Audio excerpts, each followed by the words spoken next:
Selamat datang di program Setiap Perempuan Punya Cerita. Pada program kali ini bertepatan bulan Oktober, di mana bulan Oktober adalah bulan World Breast Cancer Awareness. Tamu kita kali ini, beliau adalah sobat saya, beliau bernama Ambar Briastuti. Ambar sebagai salah satu dari breast cancer survivor. Ambar adalah seorang istri dan ibu dari satu anak yang saat ini berdomisili di San Francisco Bay Area, California. Ambar lahir di Magetan, Jawa Timur, tapi dibesarkan di Yogyakarta. Ambar menyelesaikan sekolah S1 di Indonesia sebelum akhirnya berpindah ke Inggris pada tahun 2000 untuk meneruskan sekolahnya. Dan pada akhirnya, pada tahun 2007, Ambar pindah ke Amerika. Ambar yang sudah lama dikenal sebagai seorang traveler handal sejak masa muda, mendokumentasikan cerita-cerita dan foto-foto travelingnya melalui blog yang dimilikinya sejak tahun 2005. Blog ini dinamakan Cerita Ambar yang menceritakan tentang detail perjalanan dan tips-tips bermanfaat untuk para traveler, terutama para backpacker pencinta alam. Hobi bertualang ini sudah membawa Ambar ke beberapa pelosok dunia. Hobi ini tetap dilakukannya dari sebelum menikah hingga saat ini dengan mengajak sang putri tercinta. Ambar yang memiliki keahlian memotret ini juga handal dengan travel fotografi. Keahlian dalam menulis juga yang menjadikan Ambar sebagai salah satu kontributor untuk majalah-majalah traveling. Dan Ambar sempat aktif sebagai kontributor di Live in the Bay website. Pada tahun 2001 ketika memasuki bulan ke-7 kehamilan putri pertamanya, Ambar didiagnosa dengan kanker payudara. Semenjak itu, Ambar harus berjuang melawan kanker bersamaan dengan membesarkan bayi yang baru dilahirkannya. Kali ini Ambar bersedia untuk berbagi cerita dan tips-tips apa saja yang beliau lakukan dalam perjuangan melawan kanker payudara. Makasih buat Ambar yang sudah hadir. Oke, bisa nggak perkenalan sedikit tentang Ambar? Silakan, Ambar. Oke, halo. Nama saya Ambar Briastuti. Saya sekarang tinggal di Tiburon, California. Saya tinggal di Amerika sejak 2007-2008. Jadi udah sekitar 13 tahun di sini. Saya juga banyak aktif di beberapa kegiatan lokal di sini, tapi juga beberapa kegiatan untuk menulis freelancer dan sebagainya. Dalam rangka Breast Cancer Awareness ini, saya ingin berbagi pengalaman dengan teman-teman tentang kisah saya. Waduh, makasih Ambar. Ini tadi kita udah disebutkan ya bahwa Ambar sebagai salah satu breast cancer survivor. Oke Ambar, apa yang pertama kali Ambar rasakan terus akhirnya Ambar didiagnosa breast cancer? Begini, jadi ceritanya itu karena saya hamil gitu kan. Karena saya hamil kan jadi saya lebih aware sama perubahan tubuh gitu kan. Jadi payudara tambah gede, terus pinggul jadi gede, terus cuma waktu itu saya merasa ada kayak benjolan gitu di sebelah kiri, payudara kiri gitu kan. Nggak sakit sih, nggak sakit. Jadi nggak ada apa rasanya nyeri atau gimana, nggak ada, cuma keras gitu aja. Rasanya kayak kelereng gitu. Kalau dipegang itu kayak kelereng. Besarnya juga kayak kelereng aja. Terus waktu itu kita memutuskan, karena saya nggak tahu ini apa. Saya pikir waktu itu karena hamil, kemungkinan air susu saya sudah mulai aktif gitu kan. Jadi saya nggak curiga sama sekali waktu itu. Jadi terus waktu itu udah kalau gitu kamu ngomong aja sama dokter kandunganmu karena kan lagi hamil. Terus waktu itu dokter kandungan juga bilang, oh saya nggak yakin, I'm not sure gitu. Tapi dia self exam saya.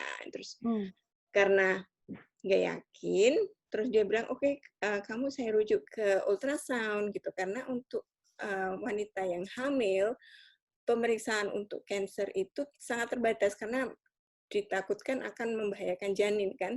Jadi waktu itu yang boleh cuma ultrasound. Ultrasound selesai, teknisinya bilang, kayaknya kamu perlu biopsi deh gitu kan. Terus waktu itu belum ada curiga, belum berasa aneh gitu kan. Waktu itu beberapa hari setelah di biopsi itu saya ditelepon oleh nurse gitu, suster. Terus dia bilang, kamu sama siapa? Gitu kan. Kamu di mana? Gitu kan.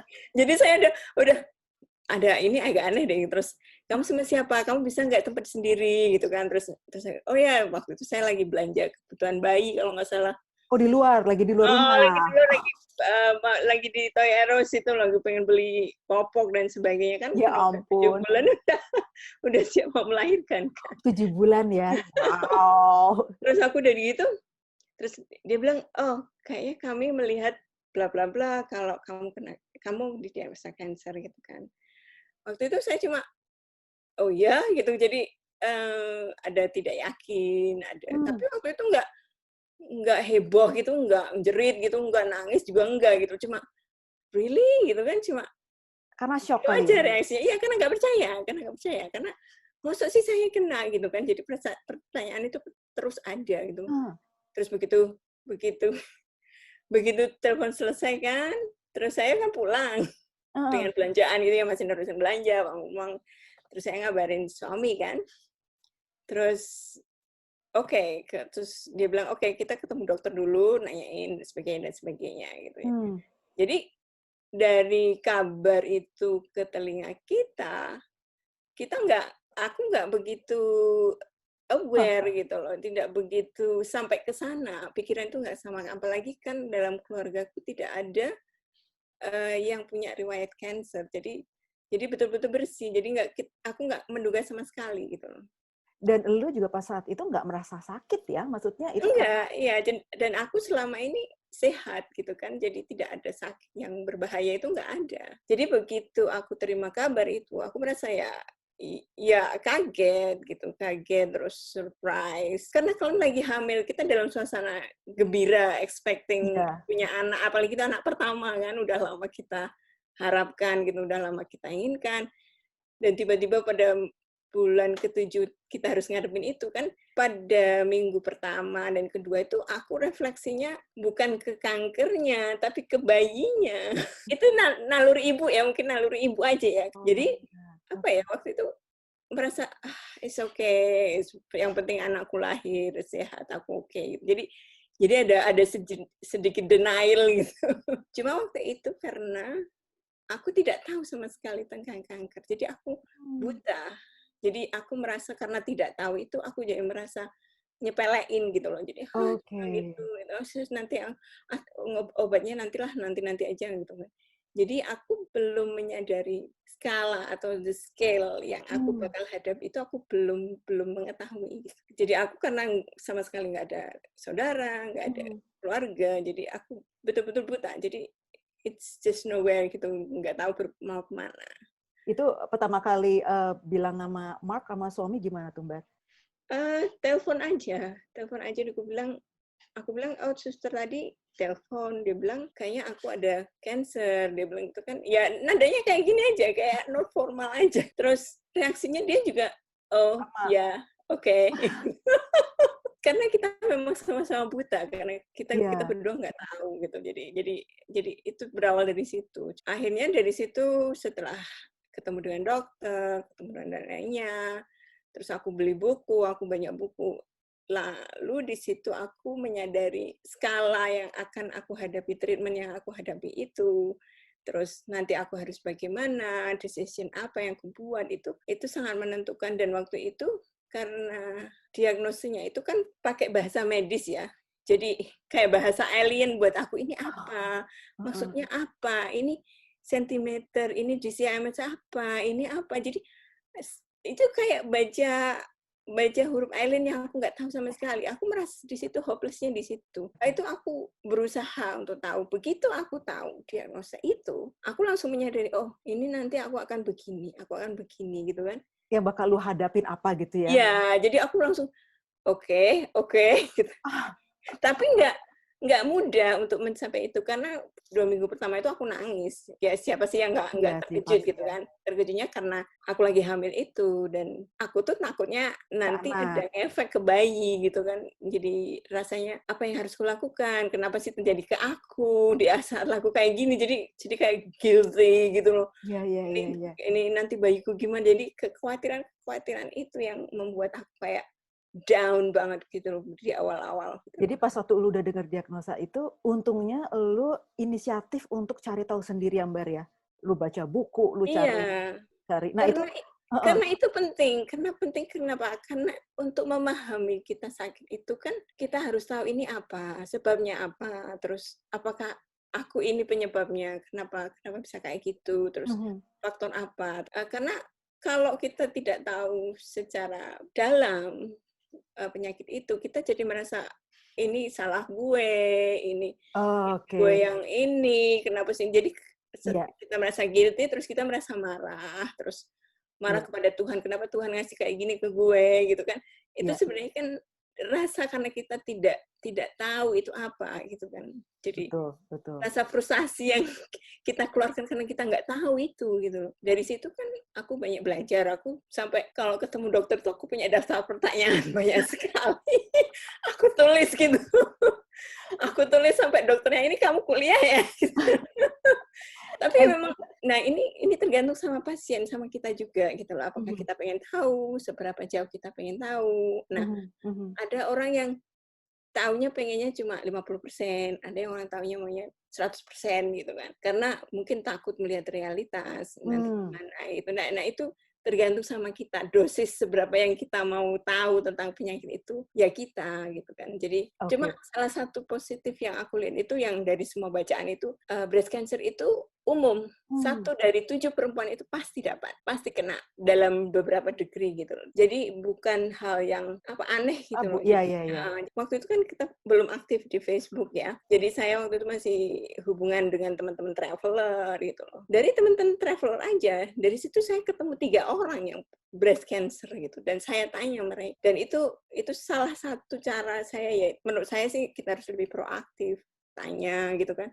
harus reach Juga out ya, reach out orang-orang iya, ya, reach out gitu loh. Dulu oke, kamu sakit kenapa? Terus kalau nanti obatnya gimana gitu. Dan itu sedikit menenangkan kita, mmm, terutama ketika akan memulai treatment itu tahap-tahapnya apa. Terus karena walaupun setiap breast cancer itu karakteristiknya berbeda, tapi paling tidak kita siap gitu dengan treatment itu gitu. Jadi kita siap gitu, tidak merasa oh aku udah siap untuk oke, oh, iya, misalnya aku udah siap untuk ini, aku udah siap untuk itu, gitu loh. itu Walaupun mungkin mhm, pengalaman kita beda, tapi beda-beda ya, at least kita gali dari orang-orang itu. Sangat membantu sekali gitu memahami sisi psikologis juga, bagaimana dengan anak, bagaimana suami. Jadi aku, mmm. oh aku nanti akan kayak gini gitu. Ngalamin yang sama. Nah itu berapa lama tuh Mbak, dari mulai lu kan ngalamin, syok kan, bisa dianggap syok itu pertama ya, sampai tahap lu nerimo gitu, terus akhirnya nggak cuma nerimo tapi lu juga, aktif reach out orang lain, itu gimana tuh Mbak? Itu termasuk cepat. Jadi waktu tuh aku dengar kabar aku kena cancer itu, seminggu pertama, seminggu kedua itu aku nangis, totally nangis. Jadi kalau ingat, oh pokoknya nangis, nangis, nangis, nangis Itu terus. nggak apa-apa ya Mbak ya, itu It's okay gitu. oke Itu ya? itu Ya. bagian dari bentuk psikologis yang kita perlu menyembuhkan gitu kan. Kita perlu perlu ngeluarin itu gitu loh kan. Kita Iya, nangis, nangis aja gitu loh. iya. Waktu itu pokoknya nangis sebisamu gitu. Terus waktu itu kan karena cuma ada suami, nangisnya depan suami gitu. Terus dia nangisnya, "Oh, aku gimana ini bayinya?" Gitu kan. Jadi itu bentuk desperate kita gitu. Kita harus Iya, keluar itu, it's iya. okay gitu loh. Mhm, And then saya seperti harus tetap berpikir itu gitu. Kamu harus kalau kamu kayak gini terus it's no nothing gitu. Dalam arti iya. kamu harus mulai berpikir tahap berikutnya gitu. Tahap berikutnya apa? Ya waktu itu sama rumah sakit kan kita sudah ada pertemuan dengan dokter-dokter kan waktu itu breast cancer itu multidisiplin kan treatmentnya juga multidisiplin jadi pertemuan meeting itu harus dengan beberapa yang terkait gitu jadi aku mulai oh Oke. aku nanti akan melewati ini aku melewati ini dari situ aku mulai beli buku baca itu sekitar bulan pertama jadi Mmm. kemana-mana kalau kalau ibu-ibu yang hamil kan pada bawa bukunya buku hamil gitu kan, gimana anak itu kan, aku bawanya cancer itu. Nah itu, sekarang kasus ceritanya lu kan lebih lebih challenging lagi karena lu lagi hamil tuh Mbak ya. Itu, gimana tuh Mbak, prosesnya beda nggak sama kalau misalnya treatment orang yang nggak hamil sama yang kondisi lu udah 7 bulan itu? Apa Mmm, diulur iya, treatment-nya? itu juga sempat menarik, itu aku sempat baca banyak tentang hal itu. Jadi, itu tergantung pada jenis kansernya. Mmm, Jadi jenis kansernya itu apa, untungnya untuk kanserku itu cuma di satu lokasi. Yang itu yang bikin bikin kita agak optimis, satu lokasi, terus, belum menyebar. Tetapi waktu itu kita kita berpikir kalau kita langsung treatment, sebenarnya ada kemo yang tidak membahayakan janin itu ada, bisa diberikan ke pasien ketika hamil gitu loh. mhm, Tapi karena aku sudah 7 bulan, jadi kita nunggu full terms sampai, bayi keluar baru kita mulai mmm, treatment waktu itu. Jadi kita pertimbangkan semoga aja ketika aku sudah melahirkan dan siap untuk treatment itu, kansernya belum nyebar gitu kan. Jadi di situ agak gambling juga gitu kan. Antara melahirkan dan mulai treatment itu kemungkinan memang bisa nyebar. Tapi waktu itu aku pikir udah deh, pokoknya urusin bayi dulu, keluar dulu deh, baru urusin gue gitu kan. Waktu itu pikirnya simple aja, nggak terlalu kita ributkan. Terus di situ ada prinsip-prinsip dasar yang kita pahami dulu, misalnya bahwa seperti tadi kalau kita hamil, bayi harus keluar, baru mulai treatmentnya ini, mulai ini. Jadi itu hal-hal yang prinsip gitu. Terus sekali kita buat decision, kita nggak boleh nyesel. Aku garis bawahin ya, begitu kamu udah decision, kamu lakukan, nggak boleh nyesel gitu. Keputusan itu adalah kamu buat ketika semua pengetahuan dan semua informasi itu kamu dapat, dan itu keputusan kamu, ya udah gitu, stick with it gitu. Itu aku belajar banyak dari situ, karena kita banyak pertimbangan dengan dokter, dengan suami, bagaimanapun itu tubuh kita gitu loh, kita yang ngalamin gitu loh. Kita harus menyuarakan itu juga gitu loh, walaupun mungkin dokter pengen, oh kamu harus gini, tapi kalau kita merasa, oh this is my limit, itu kita juga harus menyuarakan itu juga gitu. Tapi untuk yang kata lu bilang harus bisa menyuarakan, punya hak tentang badan kita sendiri, kita harus punya knowledge yang kuat di balik itu. Betul, ya Mbak ya. Harus diimbangi itu. Jadi kita juga dari beberapa bacaan gitu kan, kita juga confirm dengan dokter gitu kan. Misalnya kayak treatmentnya apa dulu, terus ini dulu nanti gimana, terus termasuk jenis obat itu sampai ke detail-detail kayak gitu kita harus paham gitu, kita harus paham. Cuma memang ya itu tergantung ke pasien, kembali ke pasien. Kalau untuk pasien yang proaktif dan lebih pengen terlibat dalam decision making, itu kita yang aktif, kita harus baca, kita harus tahu ini. Itu akhirnya kan jadi pembicaraan dokter dan pasien, tapi setidaknya komunikasi itu melakukan keputusan pertama itu betul-betul pasien sadar risikonya, dokter juga ngasih semua informasinya gitu. Jadi kita tahu kelemahan dan kelebihan dari keputusan kita yang buat gitu. Jadi nanti kalau kita buat keputusan ini terus nyalain dokter itu kan nggak make sense gitu, karena kan dokter udah ngasih semua alternatif. Baik juga, iya. Jadi kita educate ourselves gitu loh. Ada yang bilang, oh si Anu itu pakai treatment ini bisa loh, si Anu pakai treatment ini bisa. Enggak bisa diaplikasikan begitu aja, karena setiap cancer itu unik gitu loh. Itu kita harus hati-hati, jangan asal mengaplikasikan ke semua bahwa dengan treatment A itu nanti akan sembuh, atau treatment B nanti semua selesai gitu. Belum tentu juga gitu. Kadang orang nanya aku gitu loh, waktu itu kamu punya anak terus punya cancer, gimana ngaturnya? Iya, makanya gimana tuh, Mbak? Apa waktu itu, I don't know, mungkin karena kalau kita pikirkan malah kita nggak jalan gitu. Jadi waktu itu kita jalani aja, terus sama suami berbagi tugas, berbagi tanggung jawab gitu kan. Dan kalian nggak ada bala bantuan kan? Maksudnya? Nggak ada, karena saudara semua nggak ada di sini. Suamiku kan juga bukan orang Amerika, dia orang Inggris, jadi keluarganya di Inggris semua.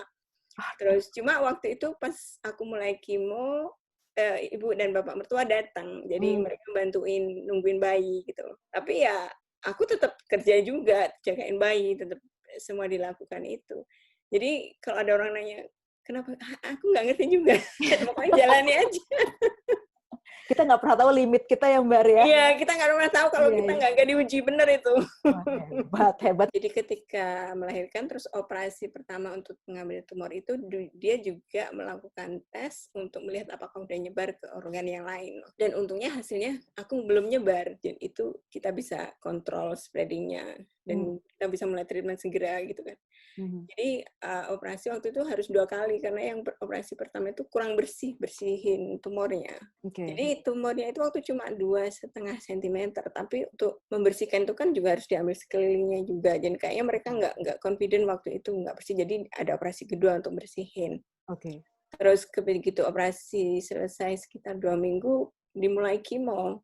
Nah waktu itu mereka dokter onkologinya waktu itu perempuan, dia bilang gini, karena kamu sehat sebelum kena ini, saya nyaranin kamu ambil dosis yang ketat gitu. Jadi ketat itu jarak antara kemo satu dengan yang lain itu lebih cepat. Jadi biasanya kemo itu per 3 minggu. Tapi dia nyaranin udah 2 minggu aja, kamu masih muda. Dia bilang kamu masih muda, masih kuat gitu kan. Dan kamu sehat sebenarnya gitu. Terus aku diagnosis cancer itu di bawah 40 tahun. Itu dianggap muda. Makanya agak terlewat dari screening. Karena screening mamogram itu sekitar di atas 40 kan baru mulai.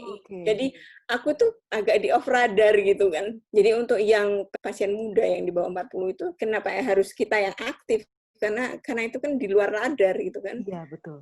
Terus kebanyakan yang kena cancer di bawah 40 itu cancernya juga lebih aktif. Jadi lebih cepat nyebar kalau untuk yang di bawah 40. Makanya Lu berapa tahun, Bar, waktu itu, Bar?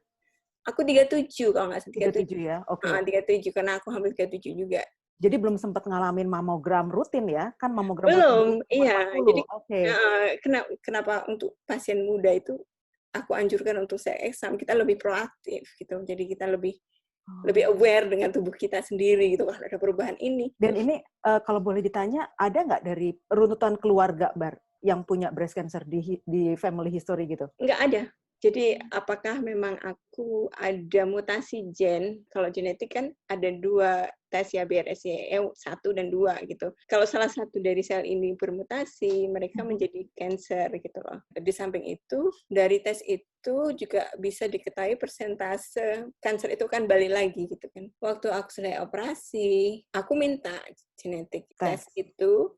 Salah satu dengan alasannya karena aku waktu itu nggak yakin aku mau kemo. Stage cancerku itu bisa dibilang masih belum parah, belum menyebar ke mana-mana. Jadi waktu itu pikiran kita kemo itu belum begitu perlu. Dari genetik tes itu aku nggak ada mutasi, tapi kemungkinan besar untuk dapat lagi itu besar. Jadi in the end kita bilang oke, kalau gitu kemo is the answer gitu kan, karena membunuh semua sel yang tersisa, sel yang ada potensi kanker yang tersisa di tubuh. Jadi dengan kemo itu dibunuh semua. Treatmentnya berapa kali tuh, Bar? Waktu itu 8 kali. 8 kali, jadi 8 kali 2 minggu, 16 minggu. Aku harus boosting imun sistem gitu di dalam tubuhku. Jadi aku ada kayak tambahan obat gitu kan. Jadi aku harus juga menjaga kondisi. Jadi sekali aku nggak pada level untuk siap untuk next chemo, ditunda gitu.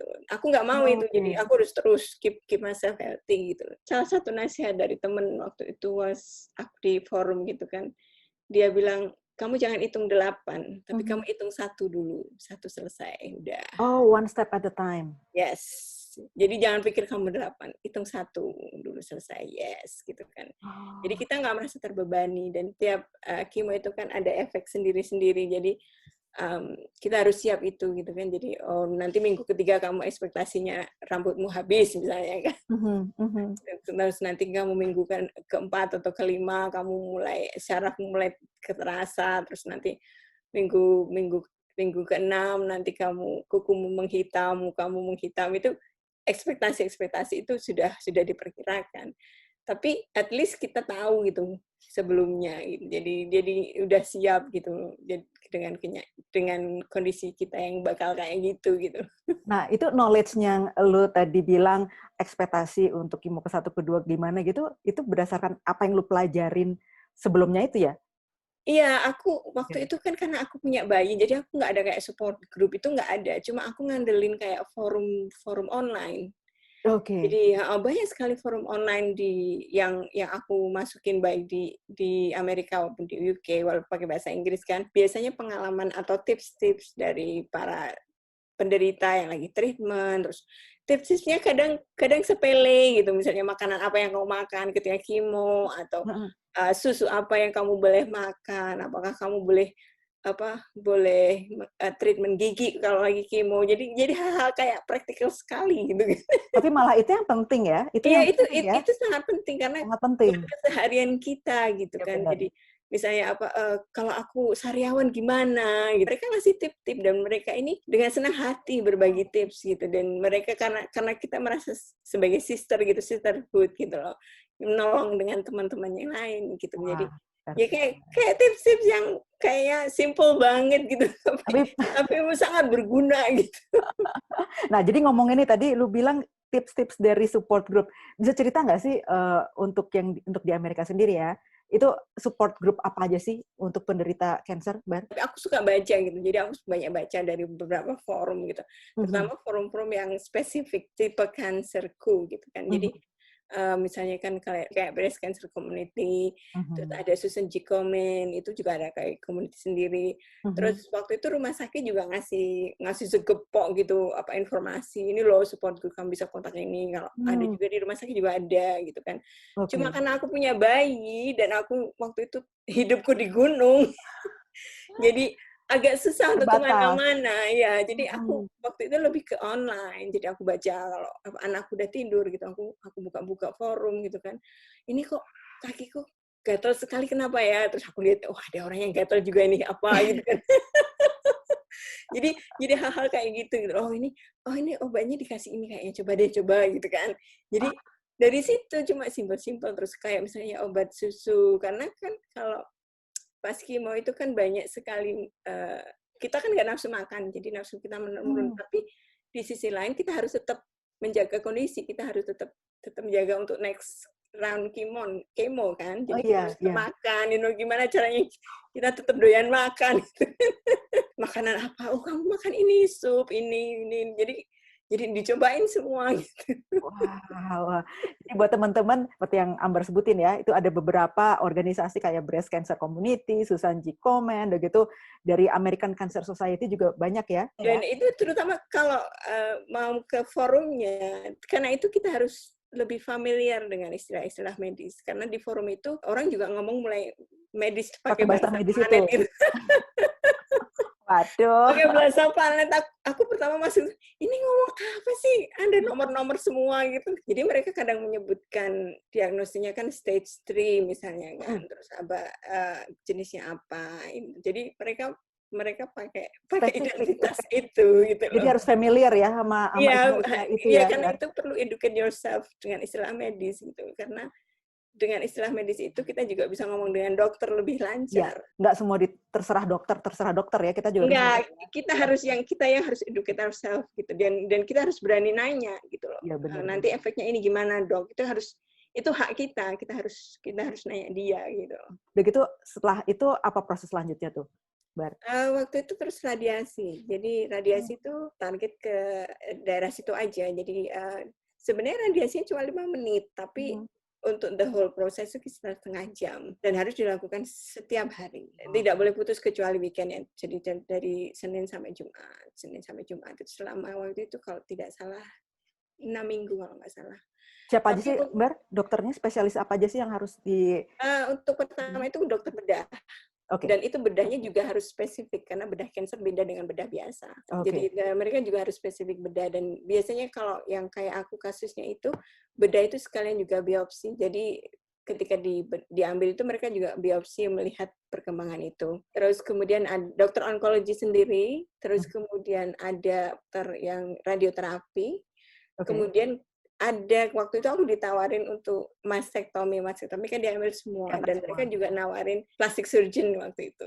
Jadi aku mau di-implant kalau mau gitu kan. Terus aku bilang enggak deh, kayaknya karena cuma kita localize tumor kan, jadi kita berpikirnya it's not necessary waktu itu. Itu keputusan yang kita buat dan kita nggak boleh nyesel gitu. Itu salah satu yang harus kamu sadar dengan konsekuensinya dan nggak boleh nyesel. Cuma perlu juga second opinion. Itu penting, karena second opinion itu juga salah satunya karena kita juga ingin mendapatkan pengetahuan dari orang lain di luar jaringan medis kita. Kalau nyari second opinion itu orang yang lebih berpengalaman misalnya, atau dokter yang lebih ahli gitu misalnya. Jadi waktu itu aku second opinionku ke Stanford.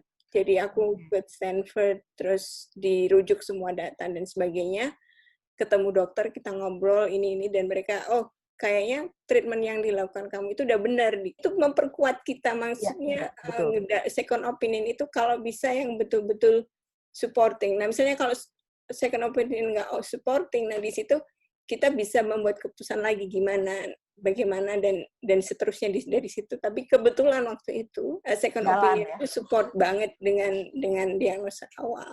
Jadi lu makin yakin dengan keputusan yang lu ambil gitu ya? Ya, jadi dari situ aku merasa oh, oke, aku di jalan yang benar, di tangan yang benar. Iya, iya. Tadi lu prosesnya 6 bulan ya. Sebagai manusia nih Mbar ya, apalagi lu baru punya anak segala rupa. Ada nggak sih Mbar masa-masa selama 6 bulan itu, gue pengen tahu, pernah nggak sih lu ngerasa down atau nggak lu ngerasa kayak kayak putus asa atau gimana tuh Mbar? Kalau kimo ya, kalau kimo itu kita ada episode kita down itu pasti ada. Gitu. Hmm, Setiap round itu pasti ada episode kita betul-betul nggak bisa ngapa-ngapain gitu. hmm, Aku nggak akan nutup-nutupin bahwa itu memang terjadi gitu loh. Jadi hmm. kita ya cuma ya udah terbaring aja gitu kan.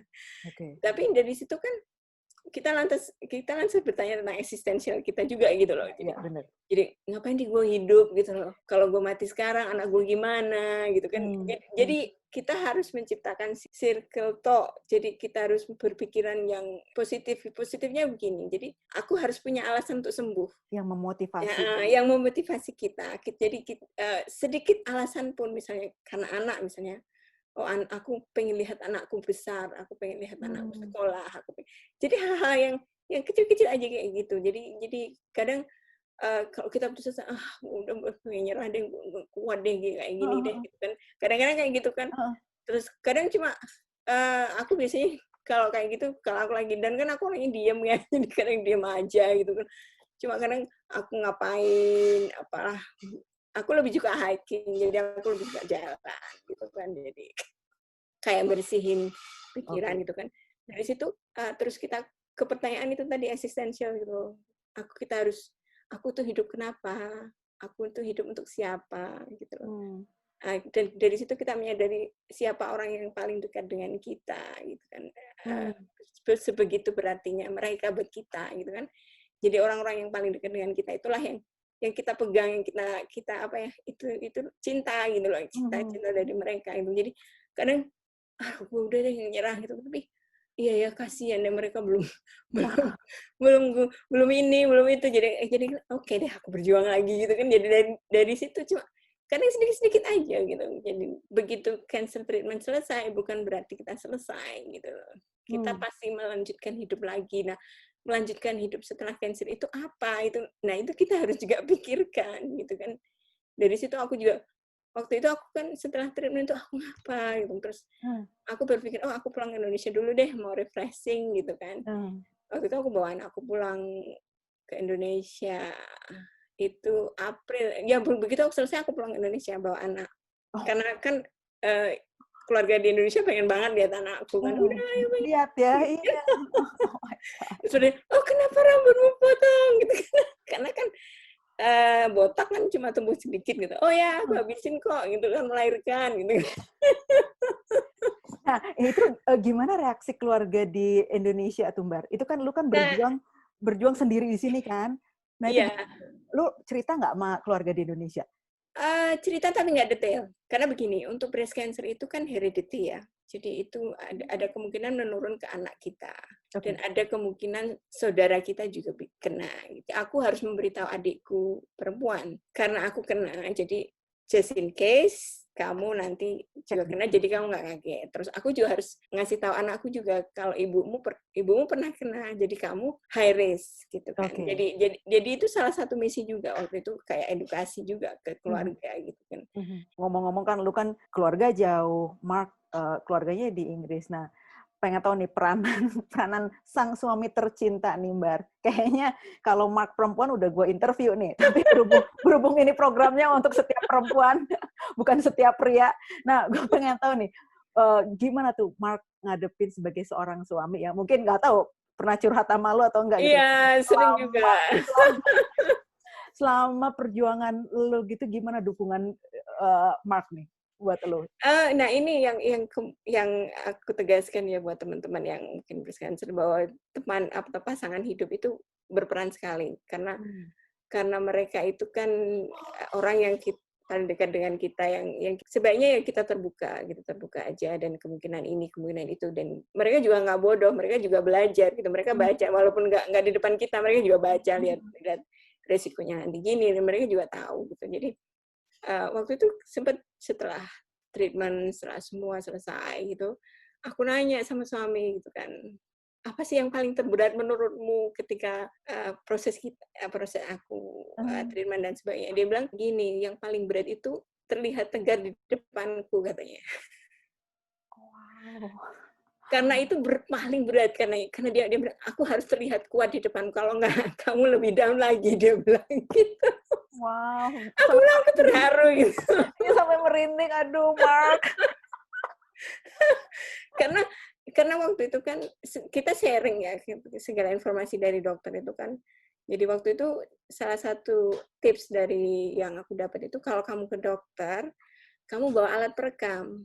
Jadi kamu rekam pembicaraanmu karena karena banyak istilah medis di situ. Nah, terus ada suami itu sebagai pendengar kedua. Karena kan aku bahasa Inggris bukan bahasa utama. Jadi kadang bahasa Inggris yang aku dengar beda yang aku persepsikan. Nah, itu ada orang kedua atau teman untuk sebagai dia bisa memberikan masukan gitu. Terus ada rekam itu, aku bisa rekam ini istilah apa sih gitu kan, terus aku cari lagi di internet gitu, apa maksudnya dokter ngomongin kayak gini gitu kan. Terus aku nyalain lagi, terus oh ini maksudnya apa sih gini. Terus aku omongin sama suami, kamu dengernya kayak gini tadi, iya, oh ya, oke gitu kan. Jadi ada kesamaan visi, kesamaan persepsi kita, dan prinsip kita begitu. Jadi selama kita masih mampu bekerja sebagai tim, waktu karena suami istri kan. Waktu itu juga ada teman yang nanya kan, gimana sih kamu waktu dulu suami istri kamu sering bertengkar nggak sih gitu gini. Terus aku bilang enggak juga sih gitu kan, karena salah satunya mungkin karena kita sudah tahu peran masing-masing. Jadi misalnya kalau mau jagain anak gitu kan, menjagain anak gitu kan, udah kamu bawa dulu terus nanti gue gitu kan. Jadi udah teamwork ya. Aduh, iya. hebat Mark. Berarti sama itu juga Mark coba keep positive attitude ya di depan lu ya, meskipun sebenarnya mungkin susah juga buat Mark ya. Itu ada aku pasti dia punya suatu saat yang dia ketakutan. Aku tahu dia di sesuatu saat dia ketakutan, terutama karena misalnya aku kayak worse gitu, aku makin buruk dan dia harus bertanggung jawab dengan anak itu kan, dia belum bisa membayangkan itu, dan itu salah satu ketakutan dia juga waktu itu dia bilang. Ini kalau misalnya ada cerita tentang breast cancer survivor, kita juga harus appreciate spouse-nya ya. Ini nggak mudah juga ya. Karena sebenarnya cancer itu mempengaruhi keluarga, nggak cuma pasien gitu loh. Karena segala dinamika keluarga itu berganti gitu, berubah total gitu. Betul. Jadi jangan perlu dipahami juga bahwa sekali kita ada negativity, ada misalnya bertengkar gitu kan, itu efeknya lama gitu, sembuhnya juga lama. Jadi waktu itu kita berusaha kalau bisa lah kita tetap positif, karena untuk membangkitkan lagi positif thinking itu butuh energi lebih besar lagi gitu kan. Jadi selain kita harus memerangi cancer, kita juga harus berpikir keluarga, kita juga berpikir pekerjaan gitu. Jadi banyak aspek yang kita harus pertimbangkan juga gitu. Nah sekarang ada pesan-pesan nih nggak Mimbar untuk teman-teman yang tadi lu bilang di bawah 40 tahun dan gitu, yang masih sehat. Apa sih yang harus kita siapin gitu ya? Untuk yang kita sehat-sehat dulu Mimbar. Untuk yang sehat terutama ya. Terus pertama kita mencoba hidup sehat ya, kita mencoba kurangi misalnya jangan merokok, karena merokok itu meningkatkan risiko kanker gitu kan. Ya, terus kayak alkohol itu, kalau misalnya kamu belum bisa lepas alkohol ya udah socially moderate aja, jangan berlebihan. Itu juga kemungkinan bisa meningkatkan, karena alkohol, rokok dan lifestyle itu mempengaruhi kemungkinan kamu untuk dapat cancer ya. Ya. Jadi dan penyakit lainnya, nggak cuma cancer, penyakit lainnya juga gitu, karena merokok bisa dapat pernafasan, misalkan asma dan sebagainya. Jadi itu untuk general aja juga, walaupun cancer. Dan juga yang kedua, kita harus aware kalau kita ada keluarga yang kena cancer, berarti resiko kita naik gitu kan. Jadi kamu bisa memilih untuk waspada atau lupakan saja. Maksudnya lupakan saja itu nggak mau deh denger gitu kan.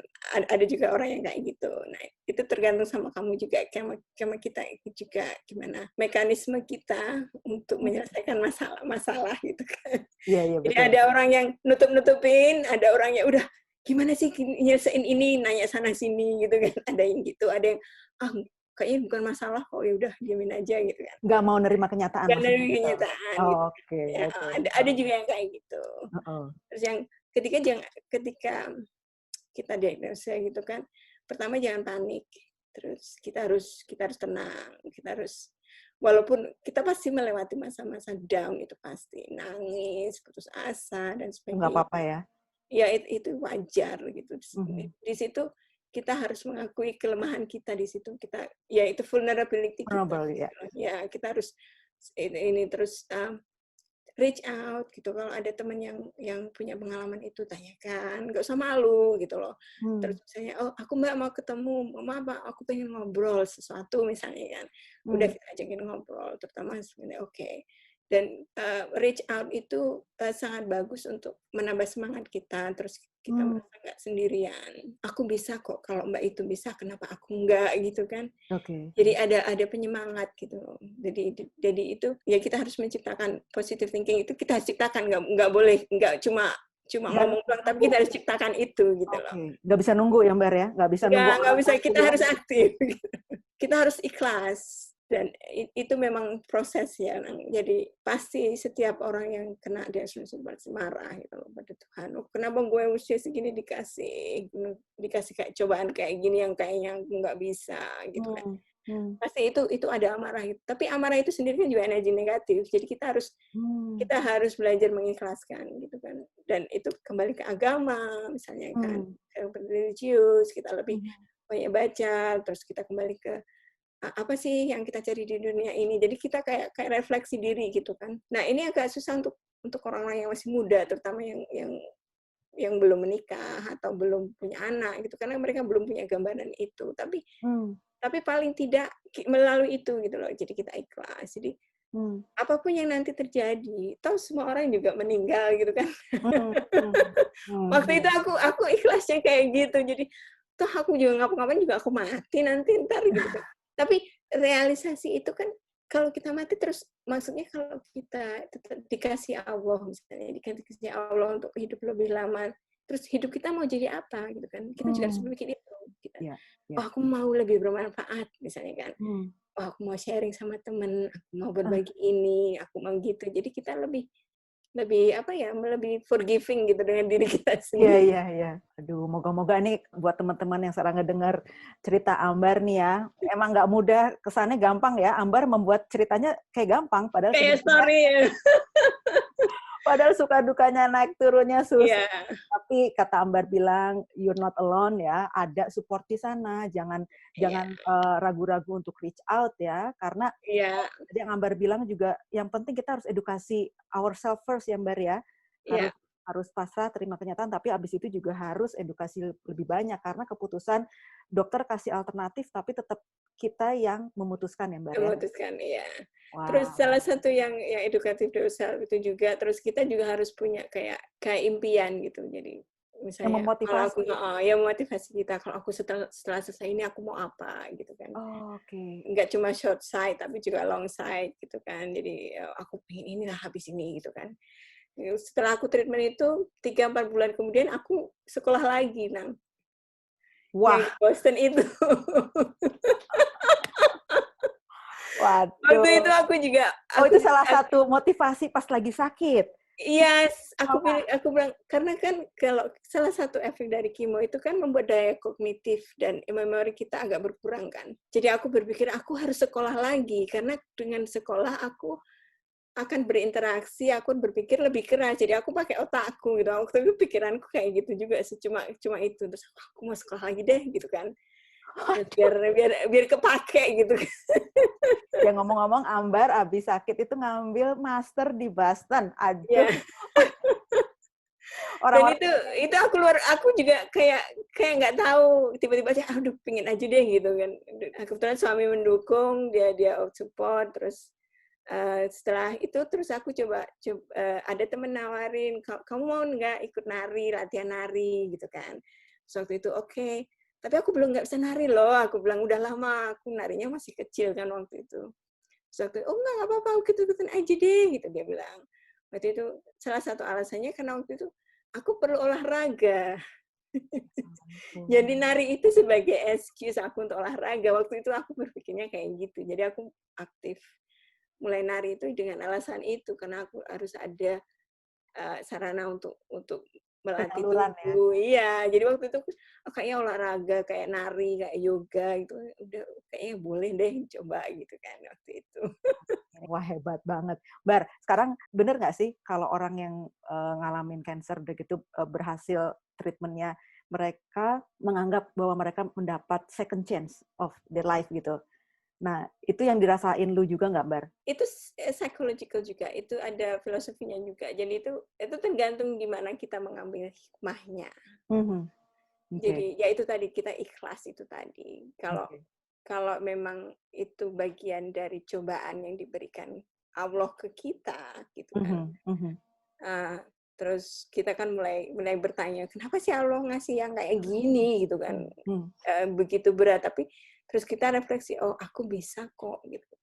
Jadi kita menyadari kekuatan kita sendiri setelah kita melalui cobaan itu. Dan itu membuat kita, oh kita itu hidup pasti ada misi yang Allah berikan ke kita gitu. Dan Direncanakan buat kita ya. iya, jadi second life itu mungkin kita mulai berpikir bahwa kita ada punya misi di dunia ini, kita bisa membantu yang lain, kita bisa mendampingi orang lain yang mengalami hal yang sama. Jadi rasa empati kita bertambah, rasa pemahaman kita kepada kehidupan itu lebih dalam gitu. Jadi nggak cuma hidup itu senang-senang, Nggak take it, ya, main-main gitu. ya betul-betul nggak take it for granted ya, Bar ya. Iya gitu. Jadi kadang kita nikmati hal yang kecil, misalnya oh hari ini matahari bagus, oh anginnya sedap sekali. Itu Syukuri ya. ya itu hal-hal yang kecil yang betul-betul aku alami gitu. Jadi waktu itu kan kemo ya. Jadi salah satu anjuran kemo itu kan kita berjemur gitu kan. Jadi waktu itu kan aku kemonya pas musim dingin. Nggak ada Jadi udah matahari. kepala botak, musim dingin banget gitu. Jadi begitu keluar rumah berjemur itu kan rasanya enak sekali.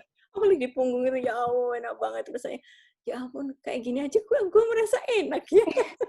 Ya. Ya jadi bersyukur hal-hal yang kecil. Jadi kadang kita dulu begitu masih muda kan, oh si A itu punya mobil kok bagus banget, gue nggak punya gitu.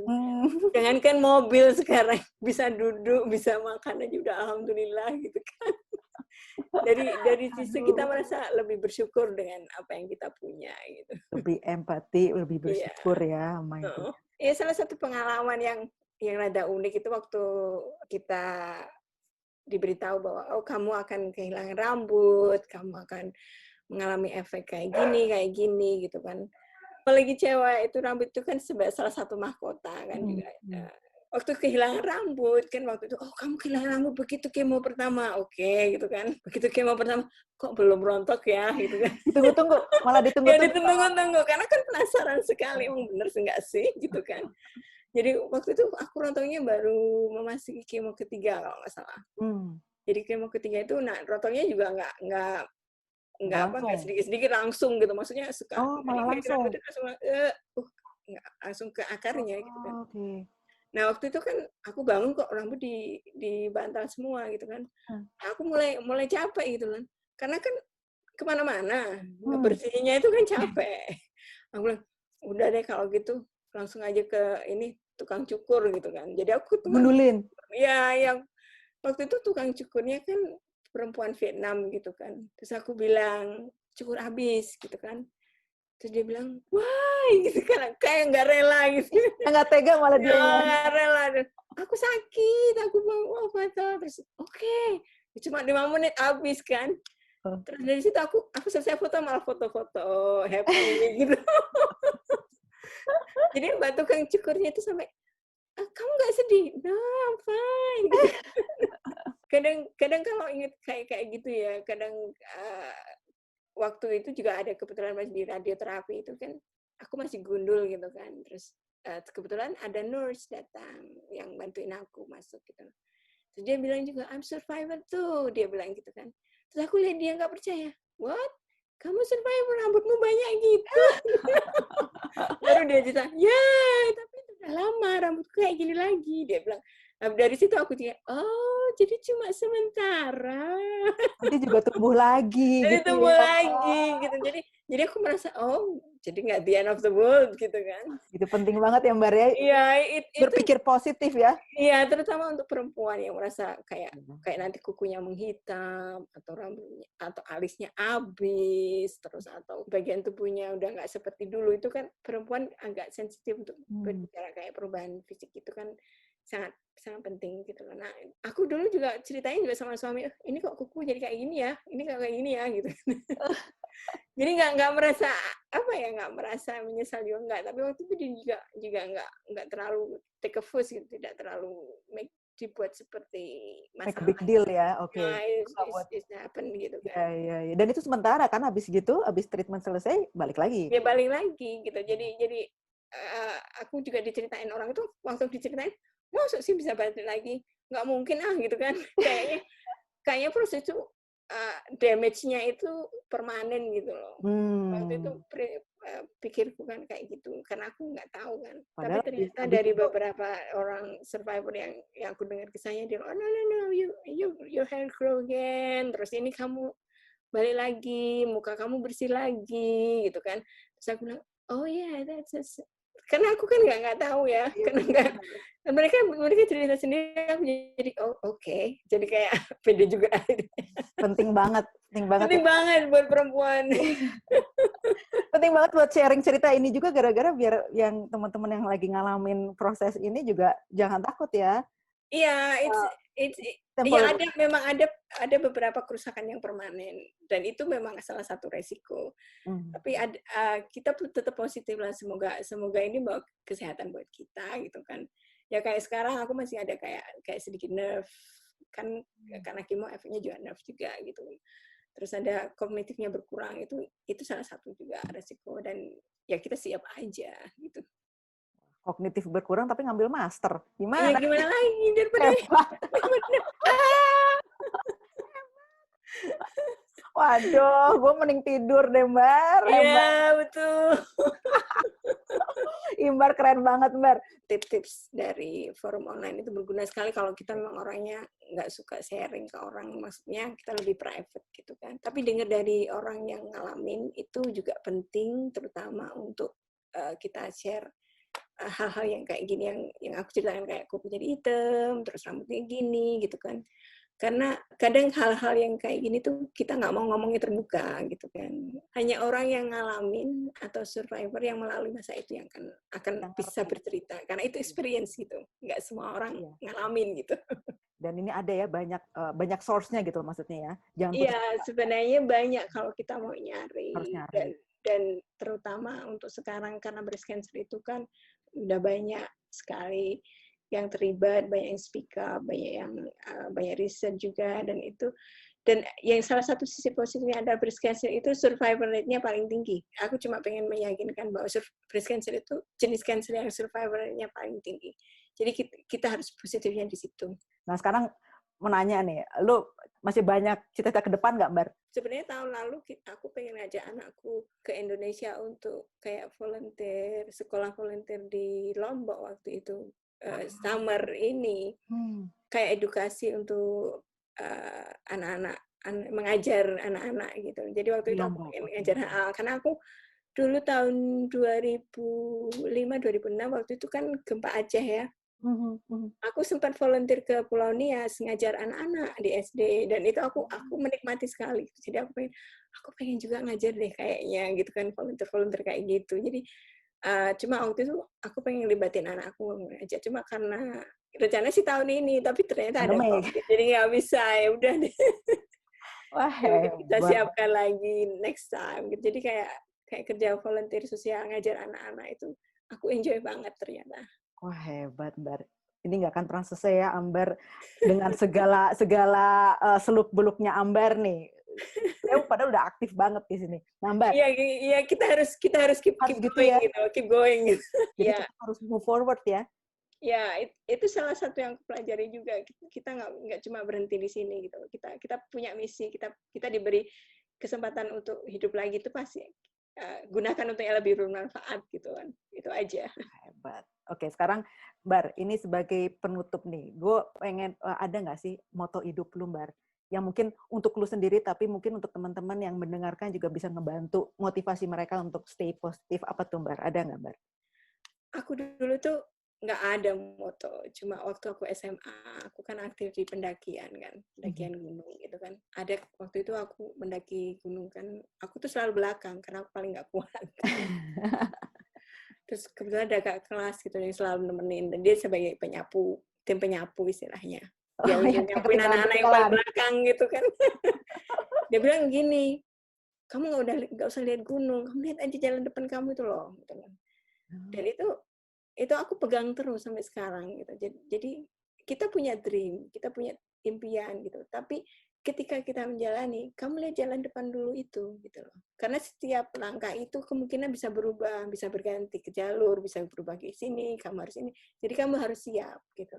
Dan itu aku dari kakak kelasku, dari seniorku itu dia cerita di situ aku ambil sebagai hikmah gitu. Memang benar, kita punya dream gitu loh, dan kita harus memotivasi diri kita sendiri gitu loh. Kadang kita pada suatu titik yang kita down itu kan siapa lagi yang harus memberi semangat kecuali diri kita sendiri kan. Nah, kayaknya dari situ kan aku harus bisa gitu. Dan itu aku pakai terus sampai aku sekarang dewasa gitu, dan itu memang betul bahwa kita punya impian yang tinggi, kita punya harapan, tapi ketika menjalaninya kita harus melakukan step by step yang kita harus lakukan sesuai dengan kemampuan kita. Jangan sampai kita overreach, ya overstretch gitu kan.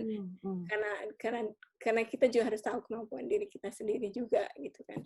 Dan harus fleksibel ya, tadi yang kata. Iya, kita harus juga kita harus pull ourselves kalau gagal gitu kan. Kita harus itu banyak sekali yang aku rasakan dari segala yang aku lewati gitu. Ya, aku melihat kayak cancer itu ya bukan cobaan sih, jadi semacam pelajaran gitu loh, pelajaran aku untuk hidup, untuk lebih menghargai apa yang kita dapat. Orang-orang yang kita paling dekat dengan kita itulah yang sebenarnya paling berharga gitu daripada harta gitu. Itu salah satu realitas yang aku mulai terima, dan keluarga itu menjadi sangat penting gitu. Wah, hebat, Mbak. Terharu. Oke, kalau ada teman-teman yang mau reach out aku, ada email kalau mau.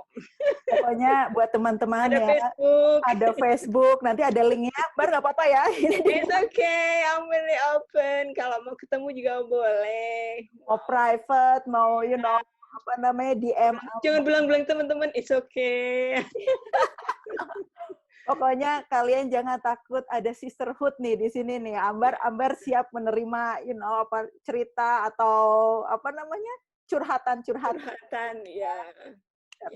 Karena Ambar salah satu contohnya nih ya yang udah survivor yang dengan apa namanya tadi gamblangnya bilang bahwa ini nggak gampang sebenarnya ya, tapi kalau kalian tahu ada teman di sana yang bisa saling support karena go through this together ya. Waduh, Bar makasih banyak sama sharingnya. Ini benar-benar bernilai banget cerita elu, Bar. Mungkin untuk beberapa orang nggak mudah untuk sharing ya, tapi gue yakin banget cerita elu itu bisa menginspirasi teman-teman, apalagi teman-teman yang dalam kondisi yang sama ya, atau sedang ngalamin breast cancer juga ya. Semoga dengan adanya episode ini, kita juga bakal lebih menyebarkan kepedulian tentang pemeriksaan dini ya, buat kanker payudara. Untuk teman-teman yang masih muda, mungkin penting sekali untuk selalu self-exam ya. Oke. Makasih banyak, Bar. Ditunggu lagi cerita-cerita berikutnya. Oke, makasih, Bar.